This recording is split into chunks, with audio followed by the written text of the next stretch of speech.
Hi, it's good to see you again for our second Rediscovering Your Creativity creative lunch, and hope you were here last week as well. And if you weren't, don't worry, that's fine. We've got some new stuff to go through this today. I'm Debbie Clement-Large from whyfollowtheherd.com, and just to let you know, as everybody joins, you're in listen-only mode. But please feel free to put any questions you have in the chat box as you have them. So it'd be really nice to hear from you. So we've got some people today from all sorts of places. We've got people from the States, we've got New Zealand, we've got a lot of people from the UK. So wherever else you are in the world, let me know, pop it in the chat box and say hello, because it'd be nice to see where you're from. So let's have a look. Do you know what? I'm really excited about these webinars because it's really nice to have so many people wanting to rediscover their creativity, because we are all born creative, and for a lot of us that is squeezed out of us during our education and then our work. And really this doesn't really need to be the case. So I've been on this rediscovery process for a while, and if you're just starting out, then I know how you're feeling and where you're coming from. And the learning and rediscovering doesn't really end. And that's what kind of makes it exciting. It's part of our life's journey, really.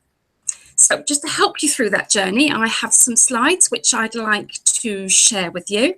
So I'll just get those up on the screen. Okay. So this is what we're going to be having a look at today. So great believers are great leaders. So if you could, it'd be really, really great if you've got a pen and a piece of paper handy, because you'll be needing that a bit later on. So as we said last week, we talked about, creativity, and we said that creativity isn't just about picking up a paintbrush and learning to paint, and nor is it about writing a novel either, although, you know, that's great if that's what you want to do. But creativity is, as Steve Jobs says, it's about connecting things. And it's about connecting ourselves to our real authentic selves, and it's about connecting with other people as well. And creativity is just amazing. It helps you be calm and grounded. And when you feel like that, you know, it helps us to better understand our customers better, and we can build better relationships. So, which is really nice. And we can get our product and service, and we can understand how it makes our customers feel and how we can add value to their lives, because that's really important. What we're doing, we should be always adding value to other people's lives, or to our life, or to something or other. Creativity also helps us to have a look at difficult situations in a different way as well. And it can help us to understand ourselves and what we want from life. So as you can see, creativity can make a massive difference to our lives if we let it. And really, do you know what? There is no better time to start being creative than today. It really, really doesn't matter whether you're 17 or whether you're 70. Creativity, like I said, is a life journey of discovery. So it's a 24/7 process, and you really do get out of it what you put into it as well, you know. And it doesn't matter whether you get paid for it or not, because when you create for the joy of it, you know, you'll find opportunities will just open up as well, and you'll get a real kick out of discovering how innovative and what ideas you can have. And that's, you know what, it's really exciting.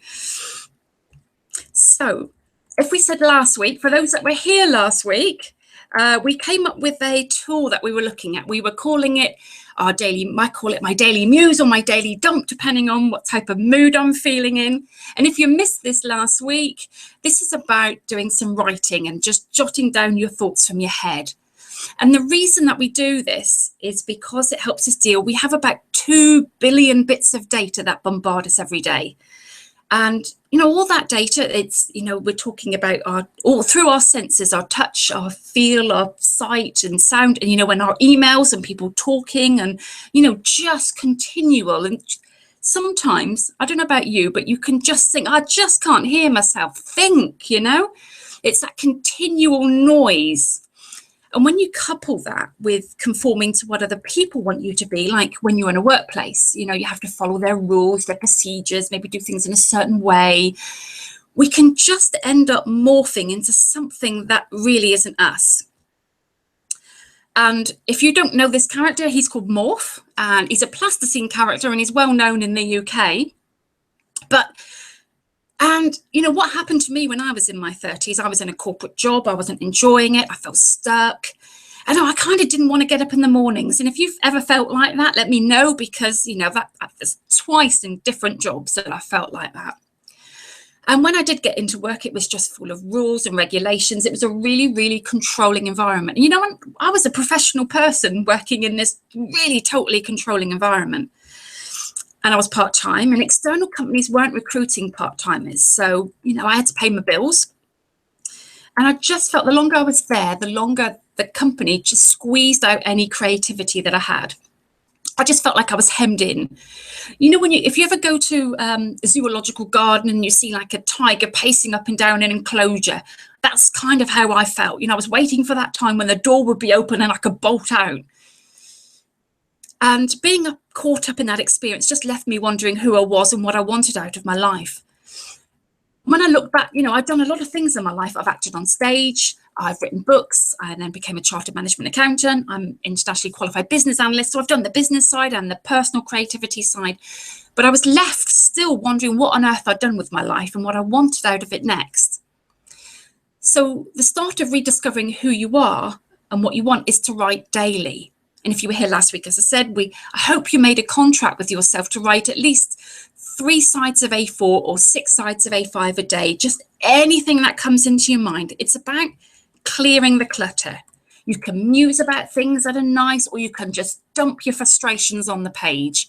Write how you're feeling, what's worrying you, what's pleasing you, what you want to happen, really anything that pops into your head. It's not about the quality of your writing, it's just getting those words down. So if you did it, and I really, really hope you've done it this week, how did you find it? You know, let me know, pop it in the chat box. And, you know, did you find you were telling yourself anything? Did you find or uncover anything about yourself? Did you discover the different types of inner chatter that we all have going on in our heads? You know, and sometimes we can have things like a critic, you know, giving you a bit of a hard time if things aren't going right. You can have an explorer. You can have a wanderer. I wonder what will happen. And we're going to have a look at that one a bit later. You can have a pragmatist who's practical and focused on reaching a goal. You can have a Pollyanna who's, you know, things are feeling great and, you know, exciting and lovely and looking through the world in rose-tinted glasses, a bit like in a romantic. Or you can have an anxious side to you as well. And these pages help us to identify who we are and our thoughts and our beliefs. Now, our beliefs are a really important factor because we gain these from our personal and our cultural backstory. And we may discover that we're harbouring beliefs that no longer serve our purpose. And we can also tell from the daily pages, our daily muse or daily dump, whatever you want to call it, whether we're overly hard on ourselves. To yourself in the same manner that you would speak to someone else. Or are you overly critical of yourself? Or do you have high expectations? I know I can sometimes. And we need to know where we are in order to chart our creative journey, which is why this is such a nice place to start. And the more we continue, then we find that as we empty our minds of numbing chatter, we find that we can have a deeper stream of ideas, insights, and recognition. You know, we're giving it space to come forth. And also we could be having greater clarity with the true voice of our dreams. And the other thing we mentioned, just to recap on last week, is about that we're all secret dreamers, really, aren't we? And it's interesting when you do these pages, whether or not you're uncovering or rediscovering, whether you're harbouring any dreams of long ago wishes that you've buried. You know, is there something? Just let me know if there is, because it's really interesting to share that. You might have had a goal that you pushed aside a long time ago, but if it's come back up to the surface, you know, it's an unresolved dream, and maybe that's something you need to look at again. We all have dreams of what we want, you know, that's what life's about. And life should be about moving us towards what we want rather than settling for things that maybe we have. And, you know, last week we looked at our story, we looked at where we are now. And this week we're going to have a look at why believers are leaders and why that belief tends not to be allowed in the middle management layers, and how we can start to look at things in a new way. We're looking at wanting to make the impossible possible. And then next week, we're going to go a step further and we're going to have a look at framing our future and deciding what we want to do going forward. We'll be at the point then, I'm hoping, that if you carry on doing your daily pages and some of the exercises in the webinar, that you'll be taking advantage, we can start taking advantage of the changes that are already happening, which is great. So let's just nip back to the slides again, because so we've got our 3 journeys here. So last week, as I said, know your story, and then we're looking at the impossible becoming possible now. So this brings a big question is, what do you believe? You know, great believers are great leaders because they dare to do things. They dare to take calculated risks. They're great wanderers. They think, I wonder what would happen if. And they tend to listen to their gut feeling and follow their instincts. Now, if you've ever really got stuck in life, stuck in a job, stuck in your personal life, you know, you feel like you're wading through treacle, then I've lost that ability to understand and listen to my gut feeling, that instinct that you have. And that took me quite a while to rediscover my gut instinct, and even longer to learn to trust it and follow it. And for many of us, or people that have been in middle management layers in organizations, being creative and daring to do things are often viewed as dangerous, as being a bit ungrounded. But it's okay to believe and think and follow our inspiration if we're a senior leader, but not if we're in the lower levels. And that's a shame. You know, we've all got some great things to offer. And, you know, I don't know whether you've ever experienced that. You know, so why is it that we feel that we can't have an inspired thought, you know, that we can't follow? It's about the way we think, really. You know, our institutions, our academic and our work train us to think, but they rarely train us to think creatively. You see, when you're at school, our work is graded mainly on negative rather than positive qualities. I mean, yes, you get, you know, when you're in primary school, you get things like gold stars, and you do get praise on your work. But the teachers often teach us what's wrong with our thinking, not always what's right with it. So we learn to focus not on our original thought, but on not making mistakes. And we find that from childhood, we're trained in the art of critical thinking and to be cautious on logical. And I've seen this more and more often as I speak to people.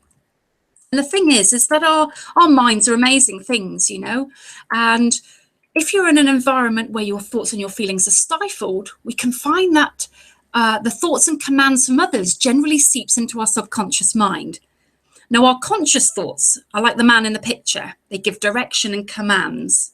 And our subconscious thoughts follow those directions and commands, a bit like a well-behaved dog. But your subconscious can't make value judgments, and it doesn't know whether something's wrong or right, whether it's good or bad for you, or whether it's true or false. It's just merely acting on instructions, which is why whatever we hear, whether it's from our own internal chatter or whether it's from other people, can have such a big effect on our lives if it's negative. And the more times we think or hear something, the more we can start believing it, and the more our subconscious begins to act in accordance with that belief. Now, when we're in work situations, we can end up feeling not nearly as competent as we may appear. We can start feeling like frauds. And what's more, we can convince ourselves that we have to be more and more vigilant not to be found out. But we can do something about it. We can become a bit of a wanderer, and we touched on that a bit earlier. We can instead, maybe we can think of, when we come across a situation, we can say, I wonder what if, or do you know what, that doesn't really make logical sense, but I wonder what would happen if, and then fill in the blanks. Being a wanderer enables you to retain a capacity for wonder, for being open-minded and sort of curious about things. The wanderer in us guides us towards conscious, learned optimism. And when we think about things and try to find new ways and explore new things and we're doing, we can open our door to creativity. And that happens as well with our daily pages, because it helps us to become more present in the moment. One of the first tools we're going to have a look at is being in the moment. Now, when we're in a work setting, and if we're trying to convince other people of a good idea, or if we're dealing with an issue or a political squabble, you know, rather than getting caught up in the moment and arriving in that work setting with our emotions running high or really low, And if you know you're going into a situation where it could be slightly difficult, why not take a moment beforehand to jot down how you feel and what you think about the situation? You know, what would you want to say in that meeting? What do you think should be said? And what would you normally leave unsaid? Just jotting these things down can help ground you and level your emotions so that you can articulate your position clearly once you get into the meeting.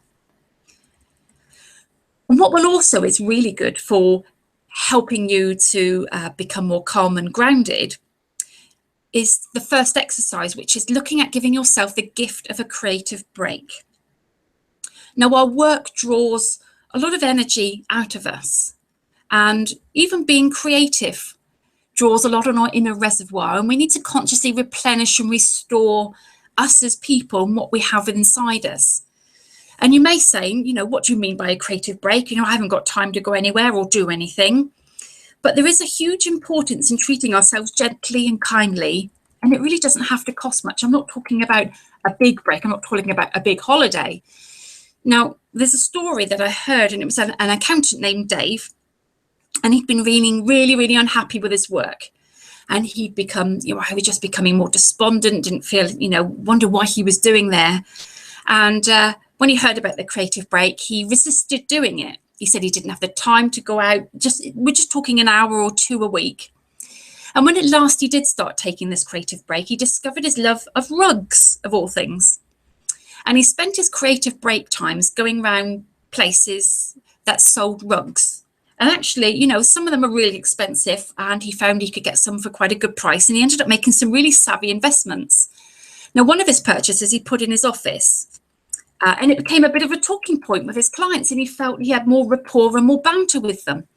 And it was just at this time that he started to make a shift in his career, and he started becoming a financial advisor. And in doing that, he actually found he had more pleasure in helping other people make investments, like he was doing himself with his rugs. And he could see the benefit of the advice he was giving. So he was just giving himself an hour or two out a week to go out and finding something that was different for him, something creative.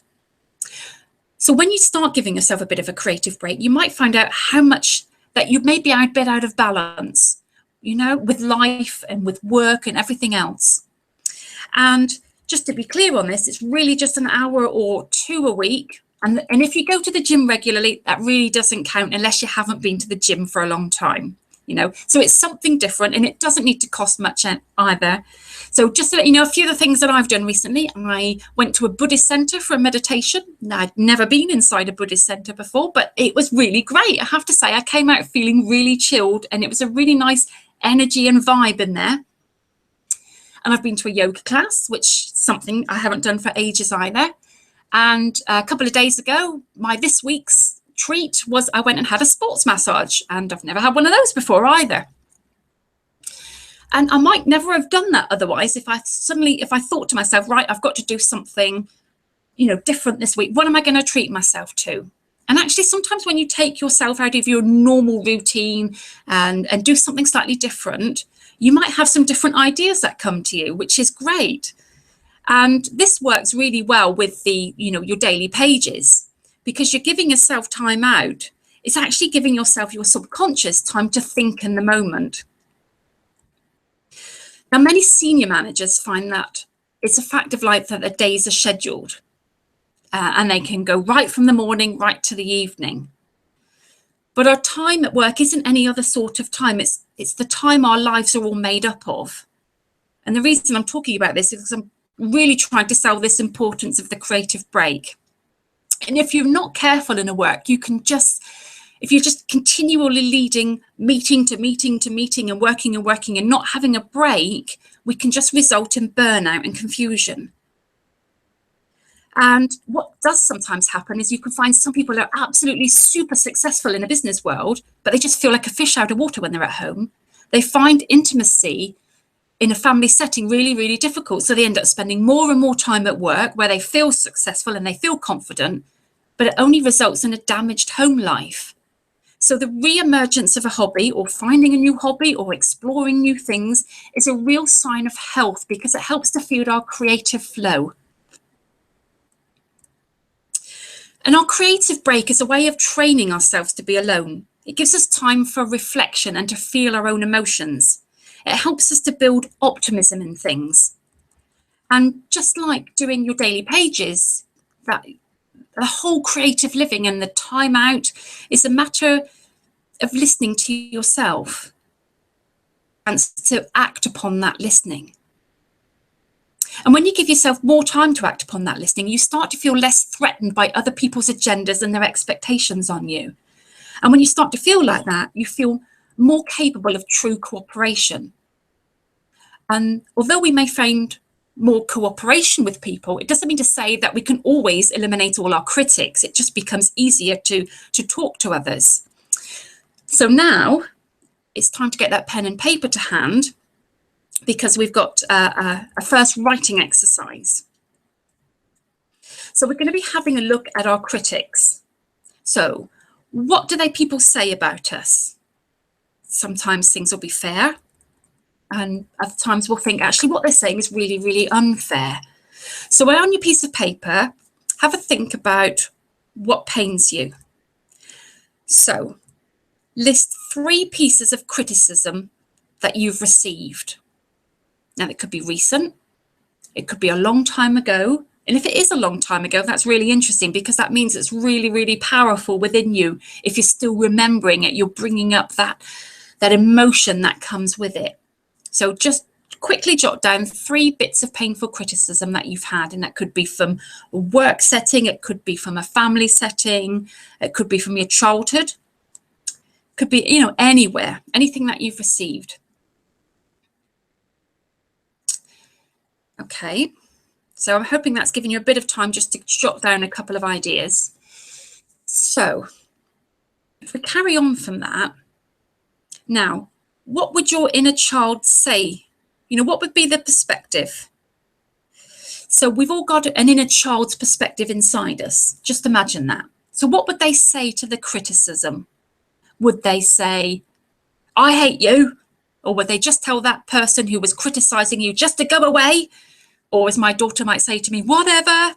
So, what would your child, write those responses down, because this is really interesting on how different parts of us would react to criticism. Okay, so hopefully you're jotting down a couple of bits. And then think of your adult self, your adult side of your personality. What would that say if it was to respond responsibly?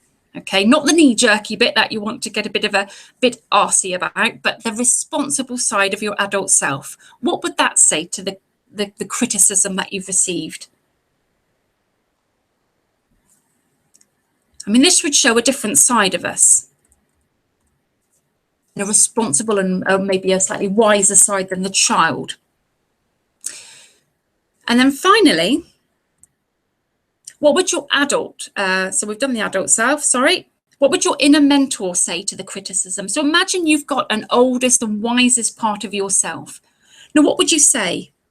Would you say that there's a need or room for improvement or change in your life? And if so, what would you be thinking about?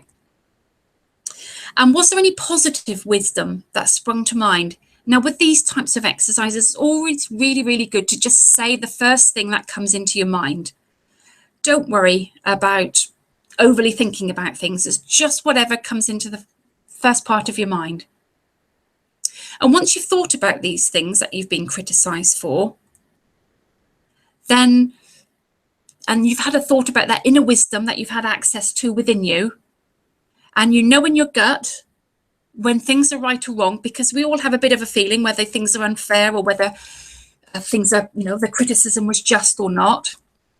So just for a minute, imagine that you have the full support of the positive power that you've described within you.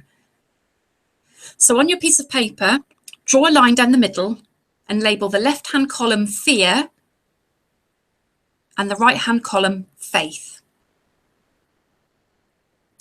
Now, in the left-hand column, list the situations and behaviours on which you feel stuck because of fear. You could end up with negatives such as, well, you drink too much, or maybe it gets you feeling grumpy or slightly arsey with people. Maybe you buy things you shouldn't really be buying and don't really need. Maybe you end up being hard on yourself, that inner critic giving yourself a hard time. Maybe you binge eat. So what behaviours do you exhibit from having fear in your body, in fear in what you want to do? So I know we're going through these really slightly quickly, but hopefully you're getting time to jot some of these down. And in the right-hand column, list the shift you desire to accomplish if you had all the inner wisdom help you needed. So in other words, you might say you want to feel more calmer about things. You might not want to let anyone rattle your cage, as they say, or get to you. You may want to let go of your frustrations. You know, if you can't do anything about it, why are you holding on to them? Why don't we just let them go? You could be more patient with yourself or nicer to yourself. If you could do, so think of the things that you might want to put down. Because this is a nice shift. We're going from one painful place of fear and the way we hold ourselves back, or the way we hold ourselves in fear of being creative.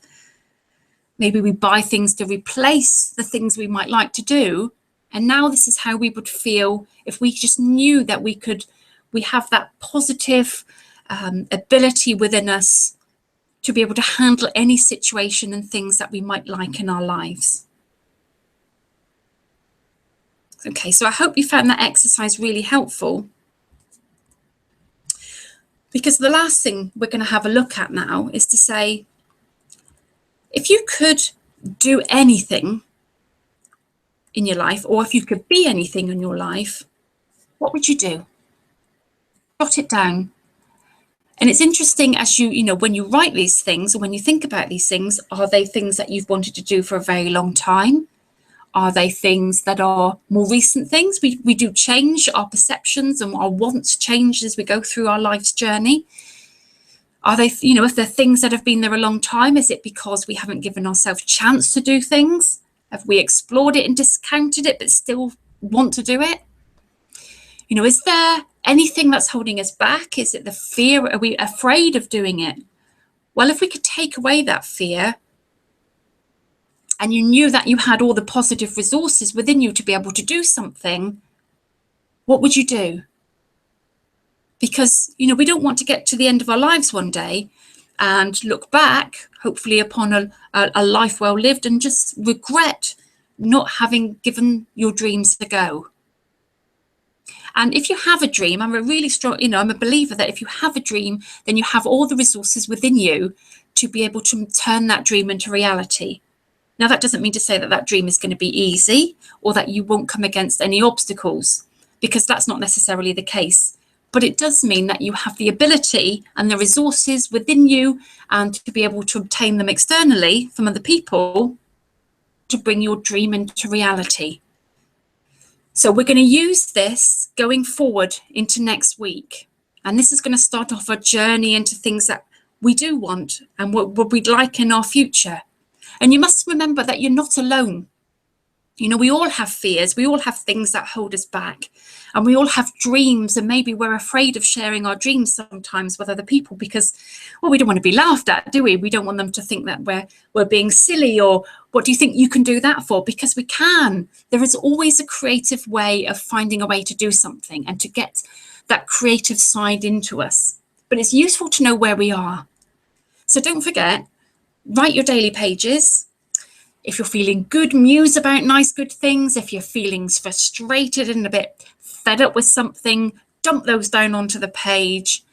Have a think about, you know, what you would do in your life, you know, and how you could create your life and how you can bring about your dreams into this life if nothing was going to stop you. Well, and next week, we're going to have a look at, say, planning and reframing your future. So, you know, I hope you've got something out of it this week. It's been really good for you to have you along as part of this journey. I hope you're rediscovering your creativity and that you'll give yourself a creative break this week. Have a think about what you'd like to do.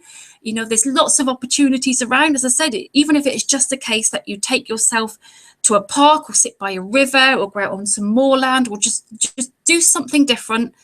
And just experience some time for you and give yourself some time to reflect on something different. And I really hope you have a really good week. And I look forward to speaking to you next week. And have a great week and take care. And I'll see you soon. Bye.